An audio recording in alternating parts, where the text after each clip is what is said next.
You are a team of counsel acting for your client. So the target is to be as best as you can for your client, and you are definitely better when you are in the team.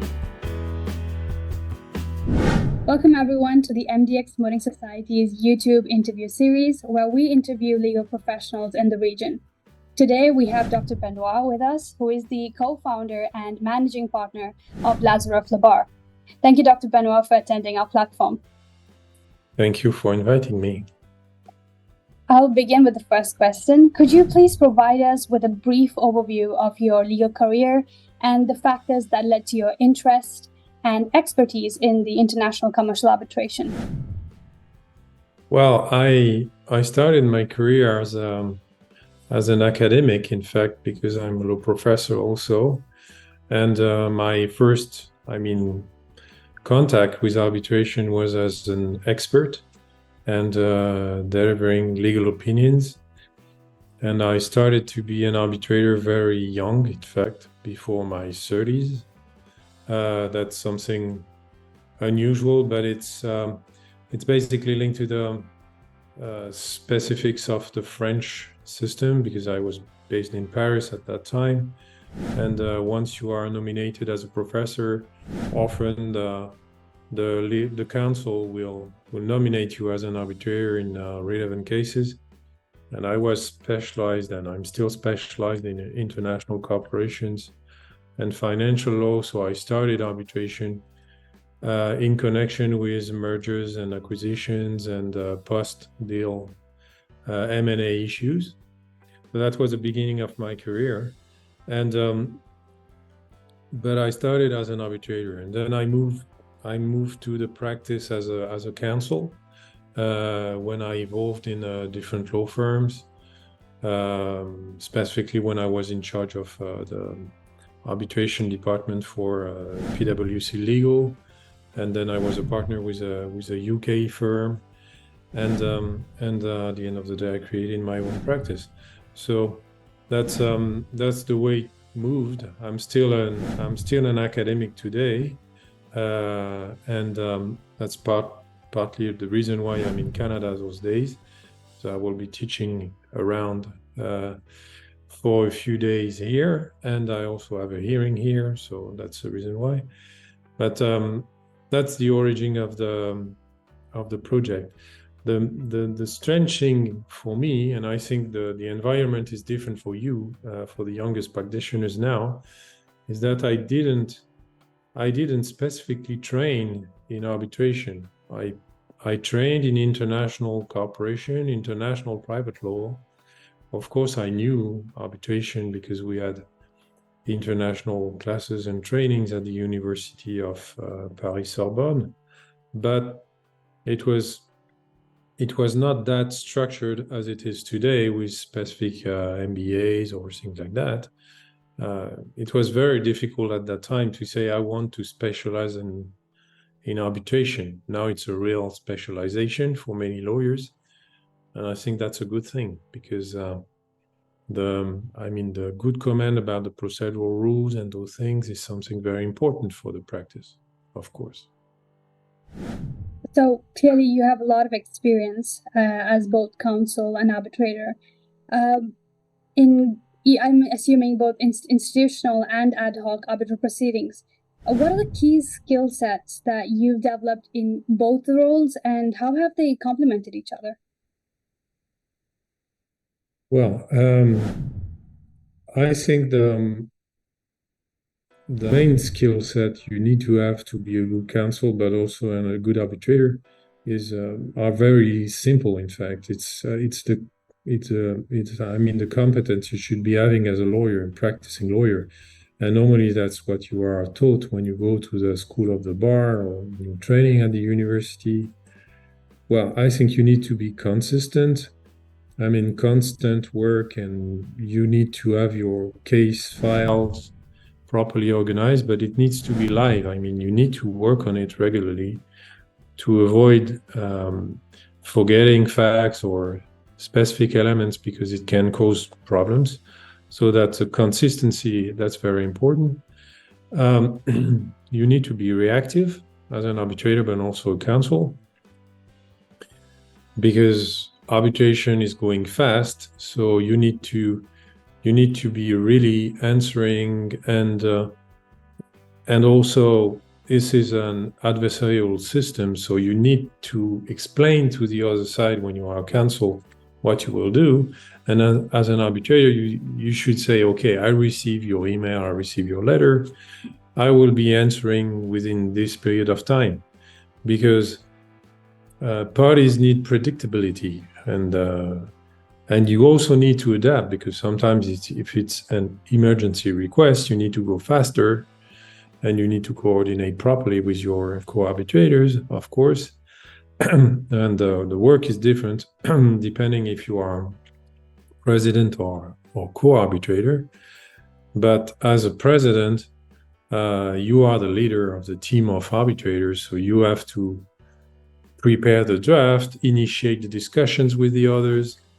I think one very important skill set for arbitrators or counsel in arbitration is a good communication capacity. I mean, it means to organize the communication, to be proactive, and also something very important, but that's more deontology or attitude, is to always stay polite. I mean, arbitration, it doesn't mean you don't need to be live. You can be shouting, you can be maybe saying bad words, I don't know, it depends on the people. But you can be really live when you're engaged into the pleadings, but also as an arbitrator. But you always need to be respectful, That's something very important. We often say to the youngest, don't mix your client or the party and yourself. You are a professional advisor. You will be working with the other professional advisor or the members of the tribunal, probably in other cases. And there are your fellow professionals you will be working with for years. So what you do today, if your attitude is not good, they will remember in 10 years. So you know this quote, it's more easy to damage a reputation than to build it. So that's really true in arbitration. It's even worse in a way, because this is a small world. If you look at the different international arbitration conferences, for example, like ICAR or other conferences, at the end of the day, when you practice for 10 years or 15 years, you almost know everybody. Not necessarily by their name, but you met them, you understand them, you recognize them, you know who they are, where they are coming from. This is a very small community worldwide. Even if it seems big, it's not that big. So the reputation is key, right? So attitude is also very important. And of course, the language skill set is important, because you will be pleading in English most of the time, sometimes in other languages. You don't need necessarily to be fluent in all those languages, but a very good understanding is good, specifically when you've got witnesses that will be testifying in their own language, which can be any language. It's always better if you understand what the witness is saying, even if you need a translation to be sure that you properly understand, and you need to have a transcript, of course, of the hearing. It's good to be developing the language skill sets. I think for us, it's something key, and it's also opening to another very important skill we need to have as a practitioner in arbitration, is the social capacity to understand cultural difference. That's very important, because you will be dealing with cases with people coming from very different regions.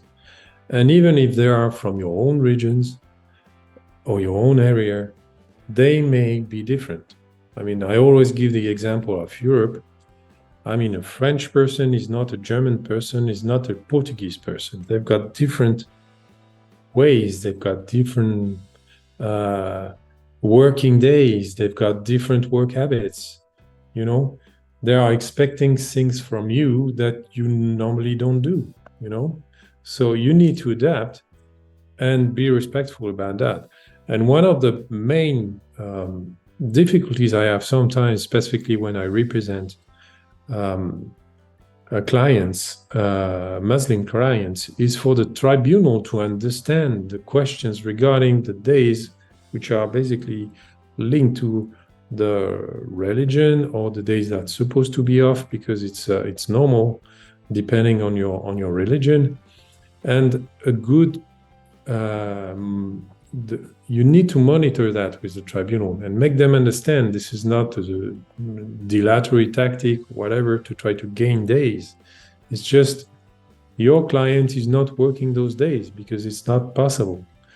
And I'm not talking only about the Middle East. I mean, I often work with Senegal or other Muslim countries where you have the same issue. And sometimes it's even more complex than the Middle East, because as you may know, there are other days depending on the city they are coming from, maybe where they have to do some specific things. So this is something you need to communicate to the tribunal very early in the preparation of the hearings and also the timetables, because most of the time the arbitrators will think like international business days, and they will say, okay, normally you will stop for 2 weeks in August. I mean, most of the people I'm working with in sub-Saharan countries, they work in August. So it doesn't mean anything for them. And Christmas is different. The Christmas time, they are applying this custom that between Christmas and New Year, you don't work. Okay, but it's not linked to the religion or whatever. It's most people are traveling at the end of the year just to see their family or things like that. So you need to take that into consideration. That's very important. When we talk about cultural difference, most of the time in arbitration and the conferences about that, we take it just to understand the other and how you will be pleading things. But it also impacts the way you organize the arbitration, you know? And this is also a matter of respect. Again, I'm back to the question of being polite and these kind of things. It's definitely including cultural differences, religion, and things like that, you know? So that's also one very important skill you need to have, an open mind to the cultural differences, you know? And it's very, very important, yeah? And also the last one, specifically for arbitrators which are based in different countries, you need to think about the proper timing to organize hearings, because if you've got an arbitration in the US, one team in Dubai and other people in Paris, you've got between 6 and 8 hours time difference depending on the period of the year. So you really need to consider that when you organize a hearing, a procedural hearing, and you need to be on time and you need to plead short to avoid very long hearings when you can do things rapidly. That's also a matter of respect. I mean, you don't want the tribunal to be working until midnight when it's not necessary, or you don't want yourself to be working until midnight when it's not necessary, because you may be less efficient, right? But that's a question of respect, but that's also a question of efficiency for your client. You really need to think about that. That's why sometimes, you know, with this technology, and today we are saying we can do Zoom calls, and that's true. But the problem you may be facing is the place where the people are based. And it seems strange to say that, but for example, if you are in Dubai and you've got an arbitrator in Australia, it's a nightmare. I mean, so, you know, you need to consider that when you organize the hearings, and that's why in-person hearings are important, I think, because this is the way to have everybody in the same time zone and same place. And it's really more efficient most of the time, specifically when you've got people from different regions. If everybody is located in Dubai or Paris or same time zone, it's not really a problem. Except that, and that's more a question of practice for the counsel. I think personally that cross-examination of a witness is more efficient when you see the person, because you really feel better the body language and the attitude of the person when you've got the person in the same room. This is not possible when you've got a Zoom call because it's more static and you don't feel the vibes, let's say it like this. So, and that's very important. It's cross-examination, because part of the cross-examination strategy is to put the person under pressure. It's very difficult to put someone under pressure on a Zoom call. Yeah. So that's basically my answer to this second question. So, according to you, one of the main considerations for the selection of an arbitrator would be the cultural sensitivity that they would have. But besides cultural sensitivity, is there also a risk of bias, and is this the persisting issue still in international arbitration? Or did you have that consideration? I don't think so. International practitioners are used to that. I mean, the proper ones. Of course, there are rookies sometimes who just don't know what they are doing. And these people, well, you just don't nominate them because you are free to nominate your arbitrator. So you need to be, when you select the person, you really need to think about, of course, the personality, possible professional recommendation, from other professionals. Of course, you've got different ratings now. Everything is pretty organized now. You've got the ways to understand the people. The skill sets also regarding the knowledge about the problem the arbitrator will be facing is important. If the person is saying, I have a very important experience in construction, you need to check that.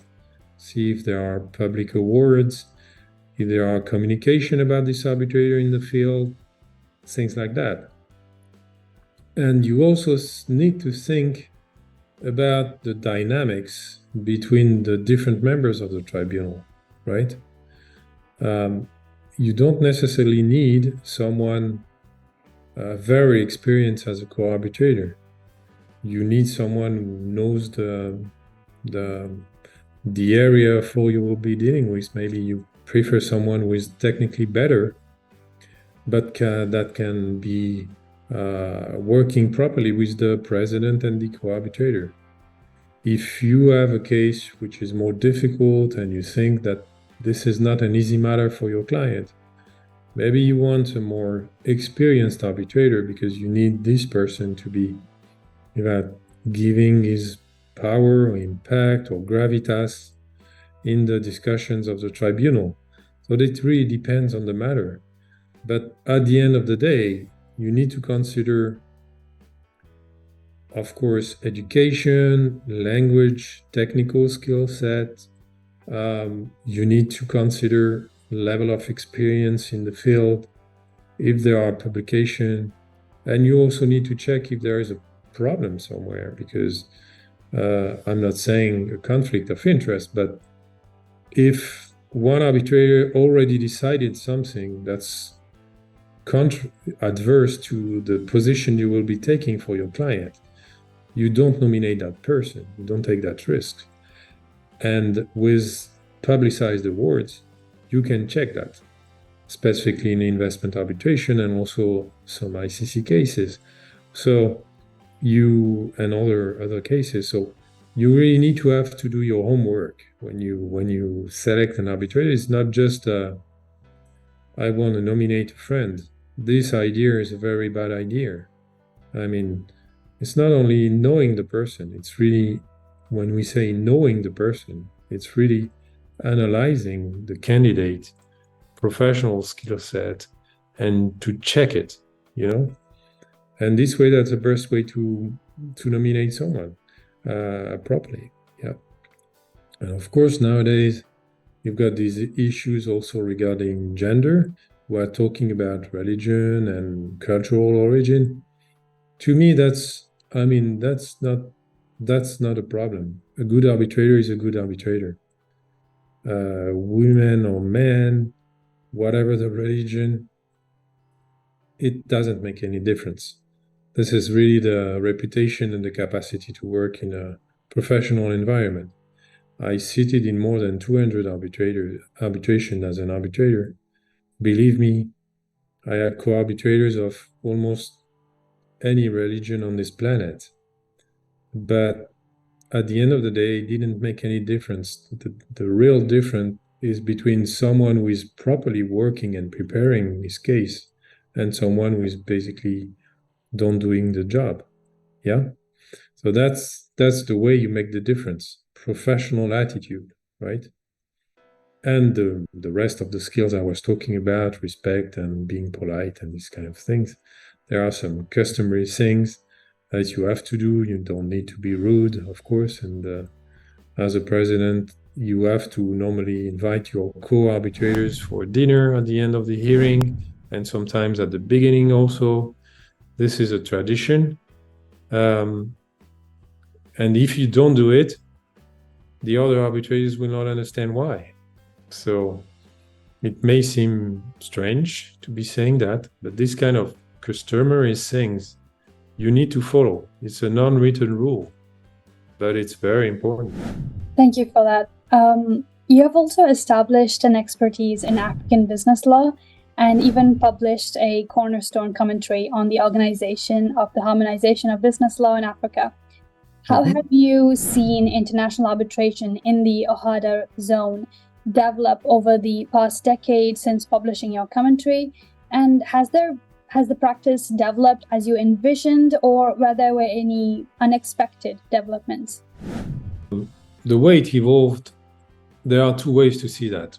The evolution of the uniform business law in Africa for the countries members of the OHADA, this is a real success. I mean, the Arbitration Act, the Corporate Act, Commercial Act are implemented by arbitrators all the time, right? As substantive law. And we understand that this substantive law, which is uniform, is really effective and is working well in the different countries. Well, sometimes you've got some specifics in the different countries, but basically for arbitration, it's really working well. So that's a very strong issue and a very strong asset for this part of the world. If you step in the shoes of the investor, I mean, the person coming to invest in those countries, the legal framework now is stabilized, harmonized, and predictable. That's very important. That's very important. If we talk about arbitration procedures, that's different because, as you know, the Uniform System of Law created a specific arbitration center, the OHADA Arbitration Center, at the CCGI in Abidjan. The number of cases is low. And frankly, the reason why it's not working properly is because the administration of the cases until now was not at the expected level for an arbitration center. It was too slow. The reactivity of the council was not proper. For some cases, there were issues or debates regarding the fees of the arbitrators. And that's really a problem because one of the things, for example, the new arbitration in one center in Rwanda or Singapore understood very well is that you need to launch a very professional arbitration center with professionals on the ground, people answering the phone, proper hearing centers, and professionals who will support the arbitration, translators, people doing the transcripts. This is like an ecosystem, you know, you need all the skills around you. And this is supposed to be organized by the arbitration center itself. Unfortunately for CCGI in Abidjan, this was not planned. And it's still not. They are restructuring, in fact, the centers those days. They are trying to improve that. But for now, it's not at the level of expectation you should be having from an arbitration center. That's the reason why arbitration in sub-Saharan countries in Africa is really booming. There are many, many, many cases, right? But this is mainly ICC or LCIA or ad hoc arbitrators, right?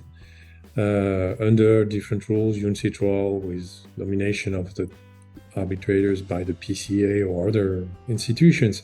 But the arbitration center of the uniform system of law in Africa is not used very often. Okay, we go to arbitration centers where we know that the management of the case will be proper, and maybe some other centers in other regions, including the Middle East, will start to be also managing those cases, and I hope they will, because for sub-Saharan countries, it's more easy and or it's as easy to fly to Dubai than fly to Paris or London. So, you know, depending on the arbitrators you pick up, you may be organizing these hearings in Dubai.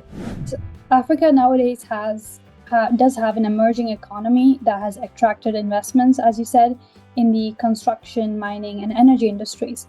The continent, therefore, is not a stranger to environmental, social, and governance disputes.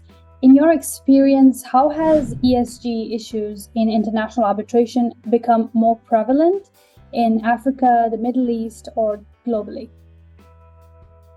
This is something, in fact, that's prevalent since many years. We are talking about it a lot, but in fact, in my practice, the environmental side and human rights and all those things is present for decades.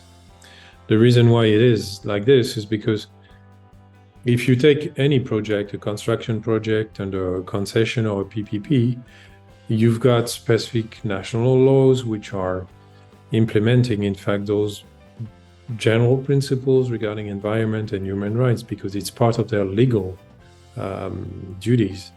So you have this in the contract, and also the investor will have to respect a certain number of rules and make them apply by subcontractors.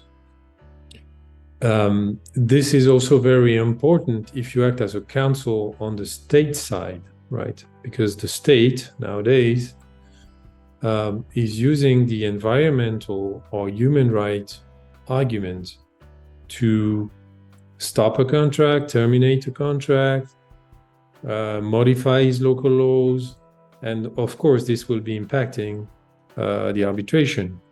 Was it a proper termination? Is it an expropriation under investment law?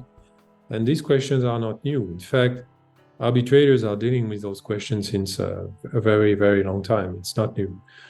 What is new is the fact that we think that this is coming to be prevalent because everybody knows we are in an evolving economy where ESG and environment will be structuring the industry and the way we are working differently. So we will face those issues more directly. In the past, it was indirect. In fact, you had a construction case, and where you will be having an environmental issues, or you will be having a difficulty to build power plants, and the state says, okay, I will terminate that because I don't want this to be working anymore with coal. I want to be working differently. Okay, so with alternative energies. So that's the way we see it now. It's clear that we still have a lot of cases involving a main topic, which is not environment and environmental issues, because those issues now are progressively, impacting all the areas of law, and specifically construction, energy, and also corporate governance. If you talk about M&A, the way the companies will be working and the way they will be managed and the decision they can make in a shareholder agreement, all these kind of things, you will be having those issues also in the context of international arbitration, of course, right? This is not new again, but it will be definitely more present, in the industry. One thing is arbitration institutions are really making an effort to show when there is an arbitral award, if there is some ESG or environment impact and the arbitrators dealt with this issue in the award, even if it's not the key subject. So there is a real work, I know, from different institutions to organize systems of keywords and things like that, so you can identify the awards that already dealt with the issues. In the past, it was not like this. For example, we had a discussion last year in New York during the ICC conference in September, where the General Secretary of the ICC said, well, we don't have those keywords in our database for identification of the awards. We are working on it because we don't know. And one speaker was specifically talking about some environmental issues, said, I tried to find the awards, I didn't find anything. But I know they exist because I sat as an arbitrator in a case where we had a question about this, right? But if you want to do a normal research with your computer, it doesn't pop up, So there is a lot of material, in fact, in the ESG environment, but sometimes you don't access the information because the way the information is structured is not proper. But there's a lot of work to be done about this for publishers and institutions, and I hope it will be evolving because that's very important for us, of course, as arbitrators and practitioners, just to understand precedent, even if there is no principle of precedent in arbitration. Of course, we look at what happened in other cases just to compare to our situation and to see what we can do or argue or not argue, right? I think this access to information is very important for the future, but there is a work that's ongoing on that, and it will be more easy for all of us to identify those issues. But to answer shortly your question, this is not new. It's just, this is not coming to the front side because we have to implement this economical and social, revolution for our countries in the coming days and coming years. What are some other developments in international contract law and international trade law that you think both legal professionals and law students must keep up to date with? I think we learned a lot with the COVID about principles we thought were easy, like force majeure, or material adverse change. There are some basic contractual principles,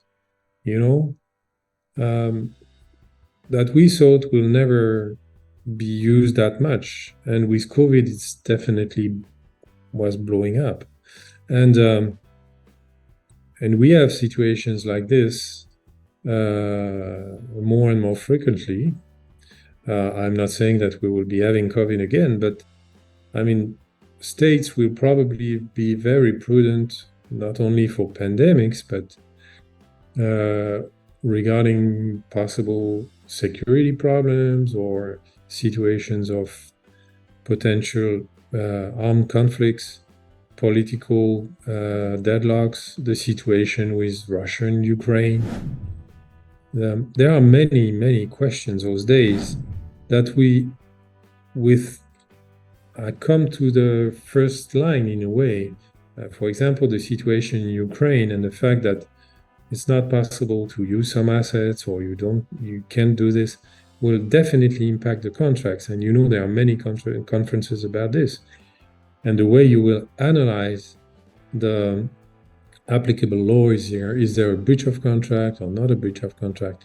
In the past, seriously, those questions were linked to very specific areas like the US-Iran Tribunal for arbitration or other areas regarding some specific situation of war, but we didn't have this level of issues that we are facing with the Russian situation. That's definitely impacting our systems of law wherever you are.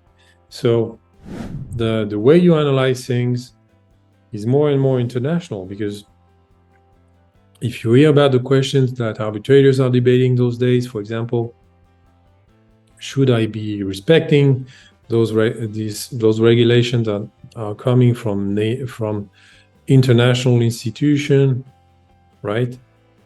Or should I consider that it's not enforceable in my country for whatever reason? Should I decide that my national regulation about this is more important than the international one? Well, that's very important questions regarding the hierarchy of laws, you know? And depending on the countries, the answer should be different. So the applicable law to the arbitration may impact those things, right?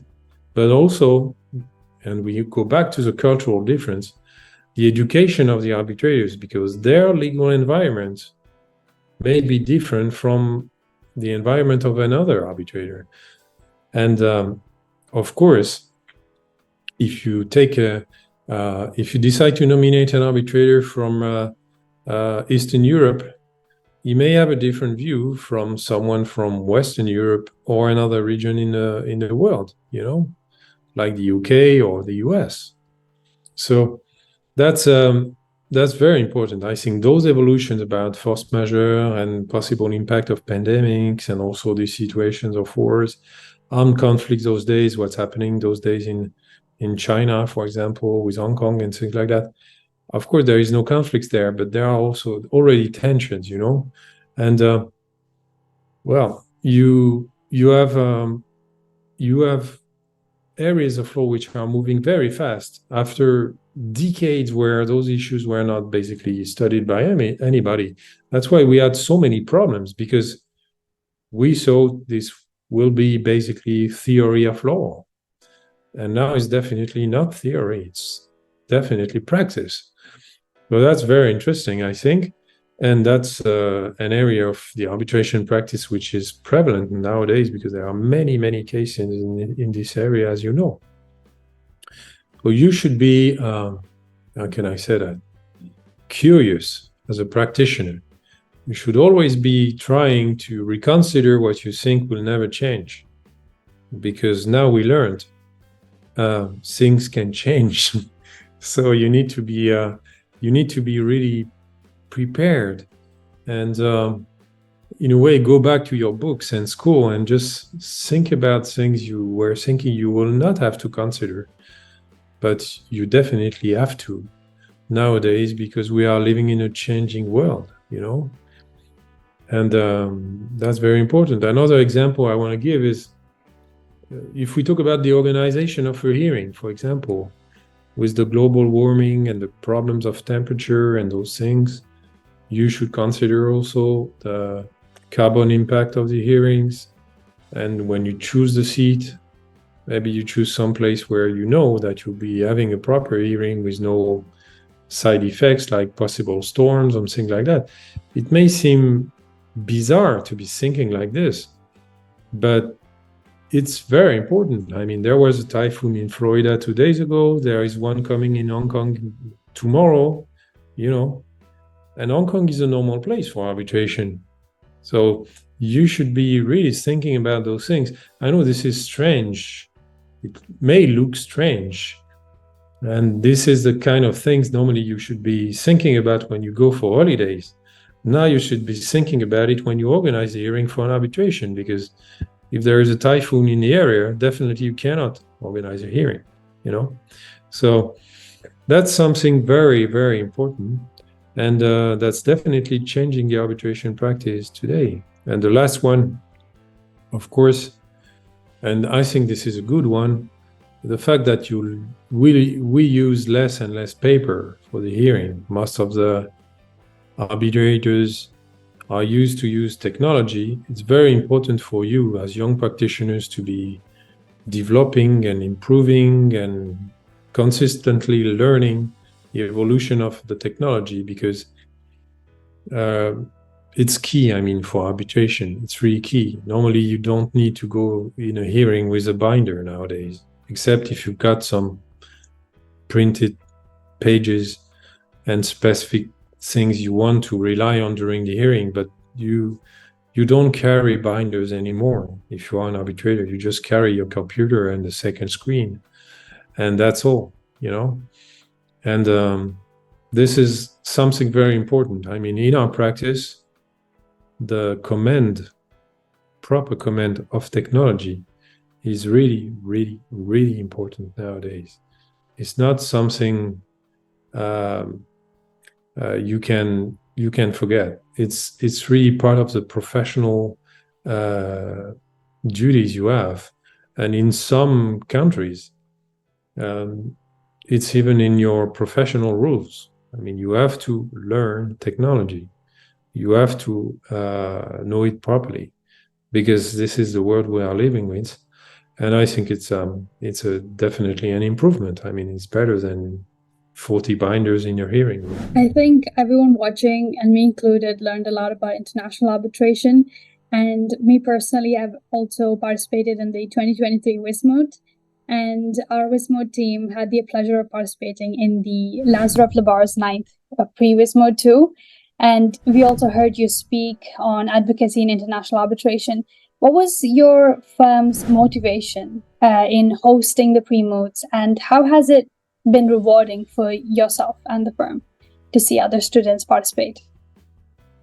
Well, we organize pre-moots since many years, and the reason is, well, arbitration is a community. You know, as a young practitioner, you really need to have the opportunity to meet the more experienced practitioners, and definitely the moot is a good opportunity to do it.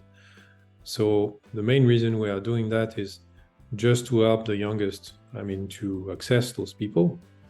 This is also a good way for us as a law firm to identify professionals that should be willing to work with us if they want. The youngest, some of them, they, after a few years, they are part of our team, which is also a good thing. But the training experience is key. It's part of the development of the community of people in the arbitration sector. It's also a professional duty we have as counsel. We have to share our knowledge. Sharing means organizing those things. And believe it or not, I know that the young practitioners participating in the moots learn a lot, but as arbitrators, we also learn, you know. We learn because we see how people are acting. We learn from our fellow arbitrators because we discuss the matters, and we talk about other cases we had, and we share experience. So this is definitely a learning process for everybody, and that's why it was so effective this year. We had many teams, we had many arbitrators. Everybody was happy because it's not only a question of logistics, it's because the dynamics between the arbitrators and the teams and the way people are really embracing the learning process was really key. For us also, it's a good way to meet our friends, I mean, fellow arbitrators and colleagues in the region. So this is a good opportunity to have them be together, you know, and meet each other and have some fun time also, have a dinner or lunch or drink, whatever. But the social part of the profession is also very important. So that's a good way to just be there and say hi to the people you know. And that's important because at the end of the day, when people see you, they also think about you, and they will be willing to work with you because there is a sense of mutual respect, you know. So that's why we do it. And we also decided a few years ago, in fact 3 years ago, to move our Wismut from Paris to Dubai, because there are many pre-moots in Europe, as you know, Germany, France, etc., UK, but there were less moots in the region, in the Middle East. And Dubai is very important because it's easy for the students coming from Asia it's more easy for them to come to Dubai than come to Paris because the flight is shorter. And So it's also a way to attract those teams who would like to participate in the Hong Kong Bismuth and not necessarily the Vienna one. So this is also a way to open, in fact, the preparation to other students we will never see, you know. And last year, for example, we had this team from Sri Lanka, in fact, who won the competition in Hong Kong. So that's a very good thing. And the fact that we chose to organize this Bismuth in Dubai for us is definitely a good choice, I think. Because it's good for the students. Some students that will never go to Paris because it's too expensive, it's too far, it's whatever, they will come to Dubai. And we saw that during the last session. And this year, in fact, the last pre-moot was so good that the Chartered Institute of Arbitrators in the region contacted us to be teaming with us to organize a pre-moot with Lazareff Le Bars. So it's a recognition of the value of the pre-moot. I mean, I'm really happy about this. We are structuring the next sessions for next year with the people from the Chartered Institute and the local representative of the Chartered Institute in the region. But that's a very important recognition, I mean, of the quality of what we do for the pre-moot. So when you were asking what do we get from it, in fact, we also can show what we can do, I mean, as professionals, you know, and it talks to the international community. And in my example, the Chartered Institute, which is a very important institute, as you know, for the training of arbitrators. So that's what we get. And also, well, this is a way for us to go back to school in a way every year. And I think you shouldn't lose this spirit. You know, being arrogant as an arbitrator is very dangerous. And believing that you know everything is very dangerous. We have a duty as professionals to educate ourselves all the time. And frankly, I think we are lucky because this international practice, we almost learn something every day. I mean, because of the legal environment, the people we are talking with, you know, every day you learn something. And in arbitration, if you don't learn something one day, you should be saying, okay, I missed my day, there is something wrong, you know. And that's a very good thing. I mean, going back to school every year for the Bismuth and reconsider the training and the way you can improve things and think about things is very good. And that's also a way to think about the CISG and the new rules of arbitration. As you know, every case for the Bismuth every year is different, and the procedural rules can change. So it's also a way for you to reconsider those rules and analyze them and update your knowledge about those rules. That's always important because, you know, sometimes you discover things you never thought about, and that's very important. And also the fact that you are facing the youngest practitioners, which are studying the actual rule of law. I mean, it means you have to know the rule of law yourself. So you have to train yourself. You need to be sure that you are up to date and you know what's going on, because the students will understand if you are talking about the past and not talking about the current applicable law or the future. So that's very important. And as one of my professors was always saying, that's also important because it's a way to stay young. Why? Because I remember my professor was telling me, you know why I like to be teaching? It's because every year my students have the same age, so I feel younger. You know, it's a joke, but it's not really a joke, you know. It's a question of attitude. I mean, it means you need to stay young in your mind and be ready to reconsider your knowledge and educate yourself all the time during your whole career.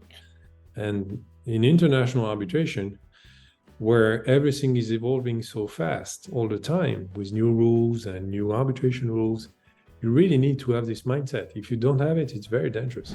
And honestly, from my experience, I believe that all of Lazareff Le Bars' goals and motivation for having the pre-moot was a success, because personally, we've had a wonderful time. It was super educational. Finally, I would like to ask, what advice would you give to the members of the Mooting Society, particularly to those who want to pursue international arbitration? I think we talked about the quality. You need to be curious to be an international practitioner. You need to love, cultural difference. You need to be willing to learn from others. You need to have a deep respect for the cultural differences. That's what we get from that. I had the chance as an arbitrator and a practitioner to visit 43 countries in Africa.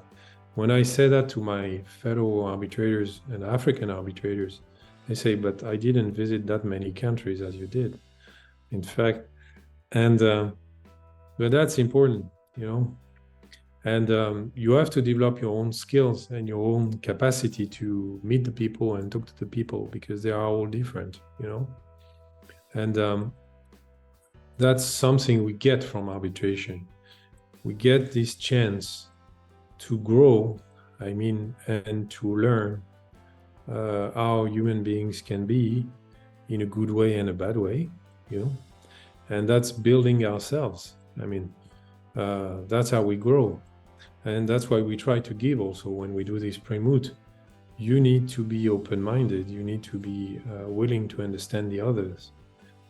And you are supposed not to be judgmental when you enter the hearing. Of course, you will be pleading a case, or you will be deciding a case as an arbitrator.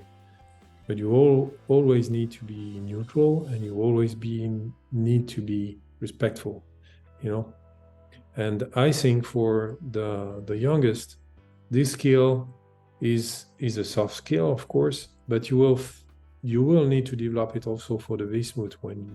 When you enter the room for the Vismoot, having a smile, giving a hello to the others, engage in the discussion to organize the hearing, be respectful to the arbitrators, introduce yourself. These kind of things are very important. And also be respectful to your fellow student who is competing with you. It's a teamwork, yeah? You are doing that as a team. And arbitration as counsel is a teamwork. You never go into a hearing alone.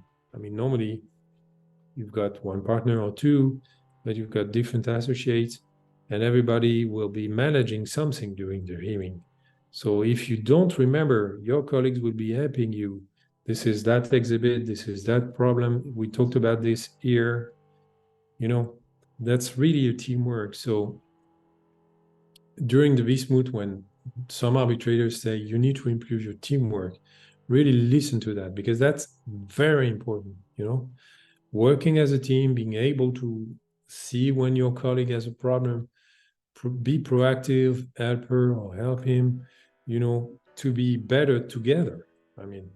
And deliver the message you want to give to the arbitrators is something key, And I know it may seem strange to be saying that and to talk about teamwork, because everybody sometimes in management classes will be talking about teamwork, but that's very important. A real teamwork and real respect to the others, and be willing to help and to work together, because at the end of the day, there is no winner and no loser. You are a team of counsel acting for your client. So the target is to be as best as you can for your client, and you are definitely better when you are in a team, right? Because you've got different brains. So sometimes if you are tired, your colleague will remember something. Or will have new ideas you didn't think about, right? So use it. Don't take it as a default or defect. It's a real skill and asset. So this part of the training for the Vismoot is very important for your future, because in the future, you will have to do it.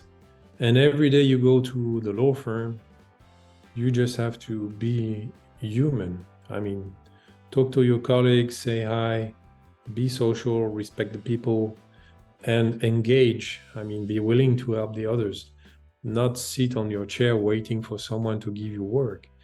Go to the others and say, how can I help you, right? This is our mindset as international lawyers. And I think that's very, very important. Yeah. So, yeah, I think that's the last word I can give you to conclude that. Thank you. Thank you sincerely, Dr. Benoît, for your time. And I believe everyone who is listening, me included, had a thoroughly educational and enjoyable experience with you. Thank you. Thank you for your time.